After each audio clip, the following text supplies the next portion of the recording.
There comes a point where some creative expression makes one feel so inspired to make something of your own, where the realization clicks.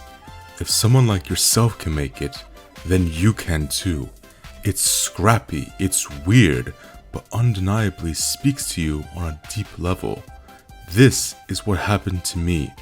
My name is Esteban Rodriguez, and I can fully admit with full sincerity that few works of art have been a strong inspiration to me in my own work as Battle for Dream Island. Throughout the past 10 years of my life, I've become enamored more with the arts of cinema, music, painting, literature, allowing myself to expand the palette of my own reference. More specifically, allowing more art to inspire myself in continuing the cycle of its history. So why is it that a 15-year-old animated YouTube series is what I can point to as the beginning of my own full serious thoughts of being a creative person? For that, I would need to start out with the question of, what is BFDI? I think I'm gonna do every episode now. Here we go. First time on BFDI, the contestants were introduced. Match, pencil, ice cube, bubble, flower, pig. On some miraculous turn from the YouTube algorithm, sometime around January 2013, the very first episode of BFDI just appeared in front of me. At that time, YouTube was still a new thing to me, only really watching the classical music recordings I would see in claymation cartoons just for amusement. In hindsight, this limited palette I had for what I consumed on the internet was probably a fortunate thing. However, on that fateful day, I was exposed to something that in that moment I had never seen before. Something I would be instantly enthralled by. Yeah, I know. She was so surprised. Really? Oh, for sure. I mean, it wasn't very big, just a little bug, but Flower went crazy. The first couple seasons of BFDI growing up had this simplicity and style that was interesting on its own, but what really let this sit apart from the rest of the cartoons and other pieces of entertainment I was watching at the time was an acknowledgement of the context of how this was made. Hi! The person who's holding the camera right now is gonna go to college tomorrow. Wait, is that me? Yeah, can you believe it? You're growing up even though you already went to college last year. Michael and Cary, two twin brothers who at the age of 12, after the initial inception of the idea from their comic Total Fiery Island, they decided to make an animated competition series to expand on the original premise. And on New Year's Day 2010, BFDI was formed. A simple series about 20 contestants battling out to win the coveted Dream Island, a place of all the wildest dreams and imaginations.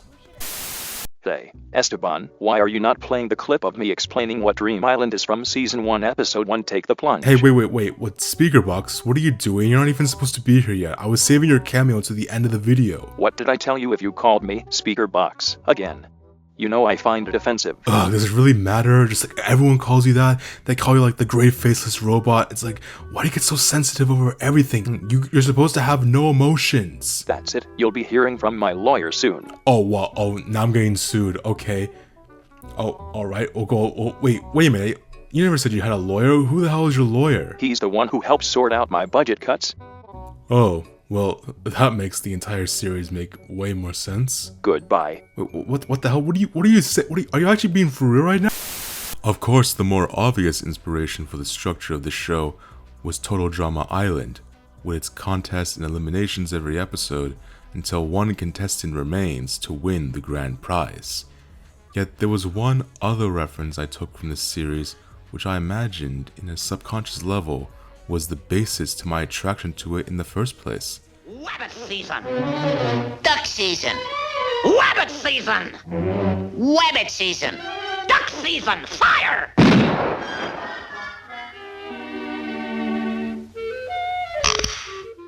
There is this joy I have with pure slapstick and wordplay of the classic cartoons like Tom and Jerry, and especially Looney Tunes, that were some of my earliest memories of my imagination as a kid. While I didn't watch those series that much, that absurdism and this portrayal of violence in particular was the kind of entertainment I was drawn to. So for me, BFDI was like taking that pacing and bringing it into a web series that was very accessible for me. Because more than anything, what I take away from this show beyond its challenges and colorful characters was its unabashed love for cartoonish violent spectacle. If you don't like this team, why don't you just get out? Send her to the incinerator, tennis ball. Fine. Hey, no!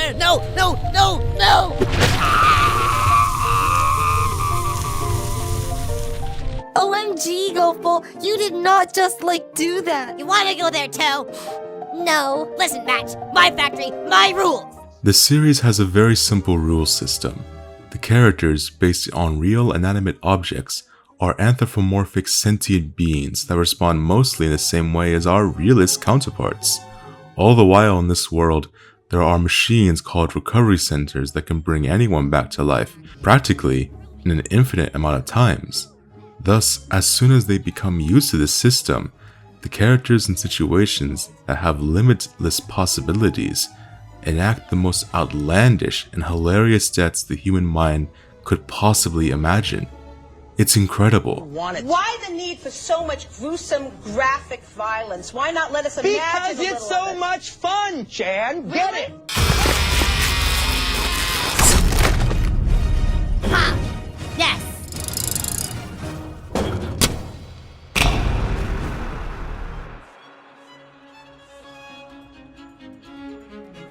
By the time of BFDIA, its second season, the ambitions of the show started to increase, and constantly, I'm reminded of how two children around my age at that time could fully commit to something that they were not only passionate about, but as they got older, always tried to one-up themselves. And that only grew as more episodes came out in the months after I started watching the show almost daily. It was a period, of course, that I'm sure many can attribute to any cartoon or piece of media that they grew up with, as that being of a more innocent time.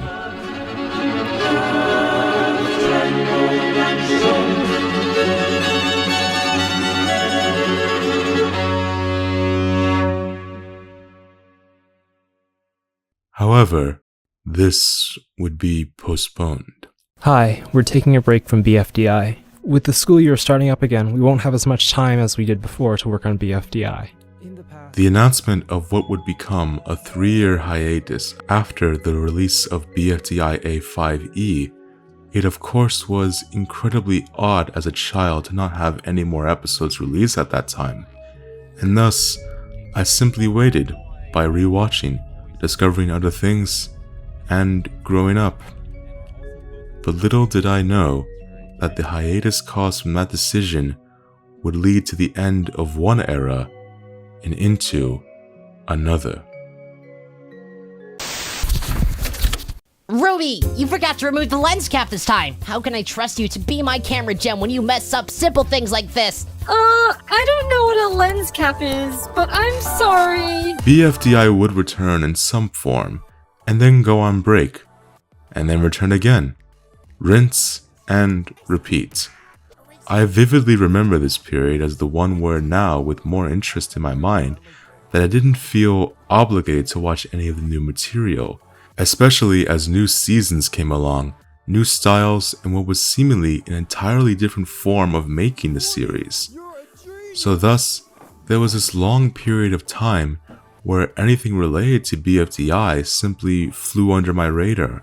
I now seemingly completely moved on. But then, on September 1st, 2023,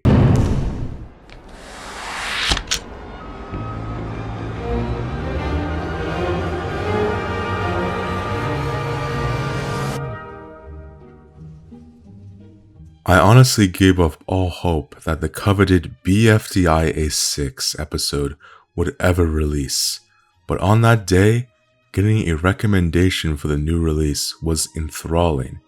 My wait for BFDI A6 was like how I imagined it was for many with GTA 6, a long, long wait, but finally something arrived. And now when I watched it after becoming more deeply into the arts in general, to see that kind of entertainment that always stuck with me, still make me laugh and surprised, was a unique feeling. Of course, the idea of nostalgia is a prescient one, but for one moment, it was a powerful experience, especially when I realized that this also meant the show would go on. BFDI A7, 8, 9, and right now, the second season practically only has about 3 more episodes to be released. Alongside me watching their new series called The Power of Two, there was merch, I saw shorts, there were meetups. BFDI was more present than ever. Seemingly, that's all I ever wanted, and that's where I'm at right now. But once I noticed this, I felt conflicted. Hi everyone, it's me, Cary, and I just wanted to share this exciting announcement that Teapot 20 is going to be coming to theaters across the United States on October 16th. Yay! I mean, isn't that just crazy that this thing that started as a side project hobby between me and my brother in middle school has somehow come to this point? Like, where along the way did this happen? Premiering a week after this video is released, Jack and Jillify announced that their newest episode of The Power of Two will be their first project to premiere as a wide theatrical release in the United States. They have had limited theater runs in the past with tours, but this I knew was different. A release that felt more in line with a feature film than some small web series of the past. This fully confirmed my thought that had lingered for some time now, that what I saw was the new era of the BFDI franchise. It is a clear constant trend I see in animation beyond BFDI, where many animation channels and indie productions that comes with decades-long fan bases have a strong mixed media approach to marketing in order to maintain their productions. It is a practice that, when looked at in the context of years after we had the likes of Newgrounds and the earliest forms of animation made in the web, it can be celebrated at just how much more recognition animation on the internet has gotten.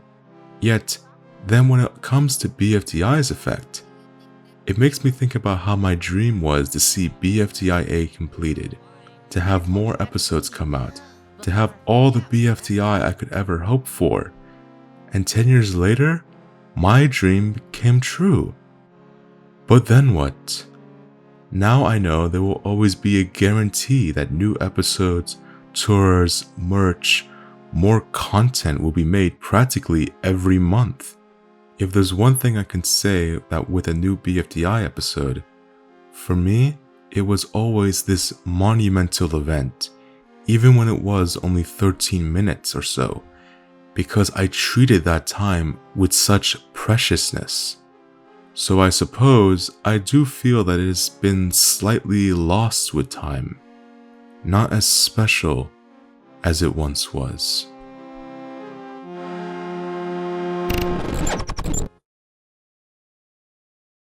Now I know at this point I should be asking, even when I speak on what is happening currently, that with all of this being said, why do I still say they inspire me? Why do I still watch it? Well, to put it simply, it's because they made it. There's this magic when I look at old BFDI episodes. When I see the things that Cary wrote in 2010. We would release an episode monthly. There were super low standards. We kind of like joked around, made silly episodes, and there were low stakes. They weren't as polished. They didn't look as good, but they had this spontaneity. Not just made success, but that they created something so influential and impactful when they were only children. And it was that story that made me first realize the purpose and power of knowing not just the stories within art, but the powerful stories of artists, that do-it-yourself mentality, an independent spirit that I have subconsciously looked for within the entire history of art.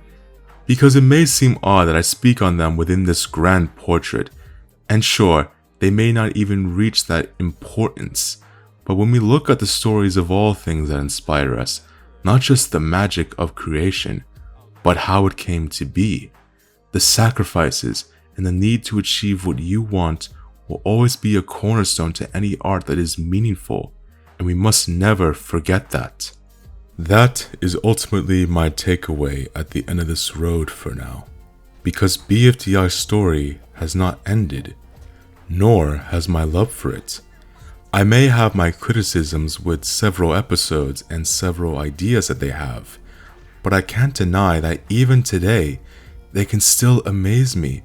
Some episodes of Teapot, and episodes 14 and 18 in particular, from the revival of BFDIA, are legit some of the best and most memorable episodes of the whole series, filled with wonder, hilarity, and spectacle. With more resources, time, and especially more animators and crew, it may make the episodes lose a bit of that roughness charm I loved from the old episodes. But they also now can achieve such strong, ambitious concepts without any hesitation. Sure, not every idea comes to fruition, not every joke lands, and definitely not every episode is even that good or enjoyable. But what now I see in the fandom of this criticism and this backlash of them not sticking with the canon and timeline and having more of a logic approach, I feel defeats the point of what this is. BFDI is pure innocent creativity of the 21st century that shouldn't be diluted. BFDI, at its current state, has more fans than ever who have become so passionate because its charm never really went away. That independent spirit still shines, not despite of their mistakes, but because of them, since afterwards they learn from them and continue to raise their standards higher, which ultimately is what is still so inspiring to see. And ultimately, what also is still inspiring to see is Michael and Cary.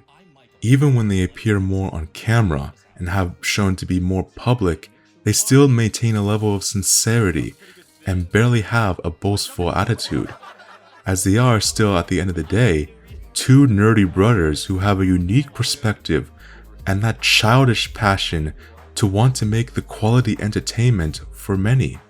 And it's amazing to see that become a massive success.